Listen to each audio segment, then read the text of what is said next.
Nah, Wassalamualaikum warahmatullahi wabarakatuh. Waalaikumsalam Waalaikumsalam warahmatullahi wabarakatuh. warahmatullahi wabarakatuh. Kami dari kelompok 5 akan mempresentasikan materi kami yaitu tentang peranan kreativitas dalam belajar.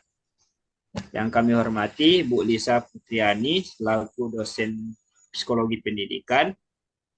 Di sini kami beranggotakan saya sendiri Ludovicus Karmel. Dan saya Trizanda Vianasari. Dan saya Muhammad Zaki Effendi. Dan saya ML Afiatul Basri. Definisi kreativitas dalam pembelajaran. Kreativitas bukan sekedar kemampuan menghasilkan sesuatu yang baru, tetapi juga kemampuan untuk melihat masalah dari perspektif yang berbeda, menghasilkan solusi yang inovatif, dan beradaptasi dengan perubahan.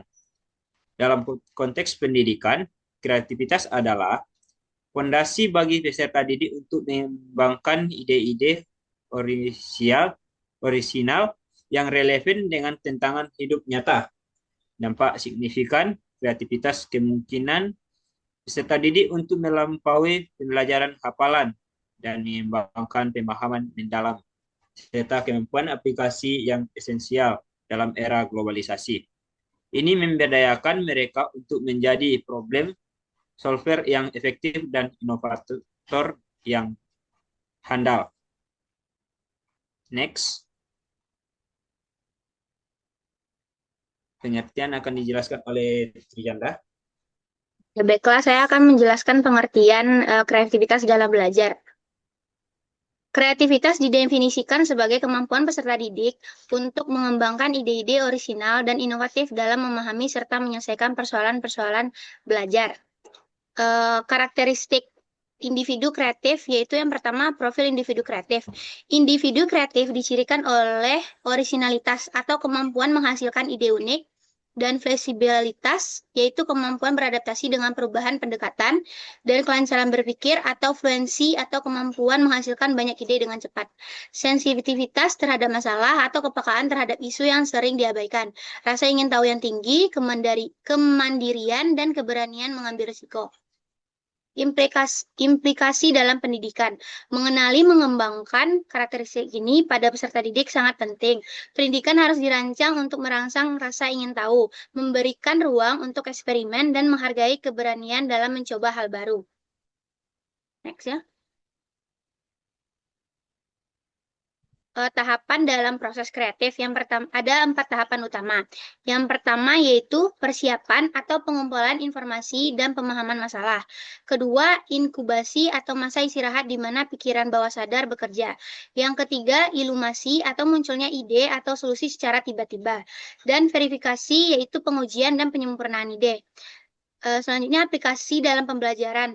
Pendidik perlu memahami tahapan ini untuk membimbing peserta didik melalui proses kreatif, memberikan waktu untuk inkubasi, mendorong eksplorasi ide tanpa takut gagal, dan menyediakan umpan balik konstruktif selama verifikasi adalah kunci untuk memfasilitasi kreativitas. Next. Faktor-faktor yang mengimplikasikan kreativitas yang akan dijelaskan oleh Muhammad Zaki.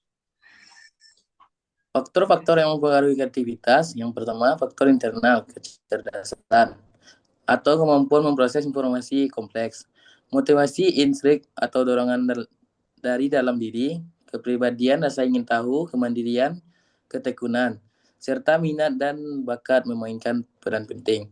Yang kedua, faktor penting lingkungan keluarga yang mendukung sekolah dengan suasana terbuka dan metode pembelajaran interaktif, serta teman sebaya yang mendorong diskusi dan kolaborasi yang sangat mempengaruhi kreativitas. Yang ketiga, interaksi kompleks, kreativitas tumbuh subur ketika faktor internal dan eksternal berinteraksi secara sinergis.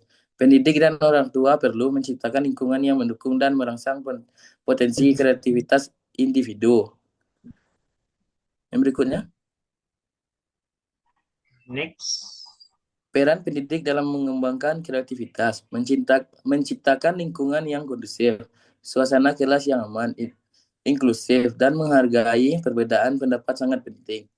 Pendidik harus menciptakan ruang di mana peserta didik merasa nyaman untuk mengambil risiko dan mengekspresikan ide-ide mereka. Menggunakan metode pembelajaran inovatif. Metode seperti pembelajaran berbasis proyek atau project based learning. Pembelajaran berbasis masalah atau problem based learning.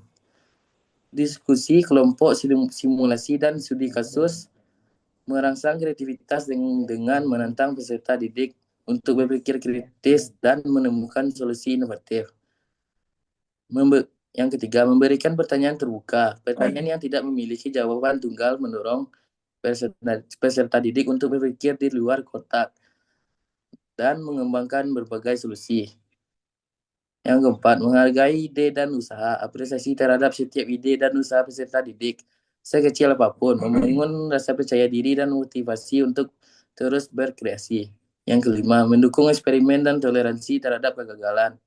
Kreativitas seringkali melibatkan proses coba-coba. Pendidik harus mendorong peserta didik untuk bereksperimen dan melihat kegagalan sebagai kesempatan untuk belajar dan berkembang.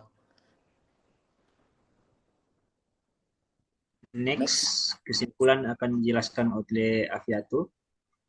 Baiklah, kesimpulannya, kreativitas adalah kompetensi esensial yang harus diintegrasikan dalam pendidikan untuk membentuk peserta didik yang adaptif, inovatif, dan mampu menghadapi tantangan kompleks abad ke-21. Pendidik memegang peran kunci dalam menciptakan lingkungan belajar yang merangsang kreativitas, menggunakan metode pembelajaran yang inovatif, dan memberikan dukungan yang dibutuhkan peserta didik untuk mengembangkan potensi kreatif mereka.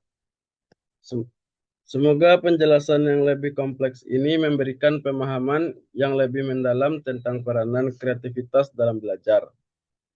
Baiklah, saya kembalikan kepada moderator. Baik, terima kasih. Demikianlah presentasi kami. Apabila ada teman-teman yang ingin bertanya, silakan ditanyakan. Kami berikan kesempatan. Terima kasih.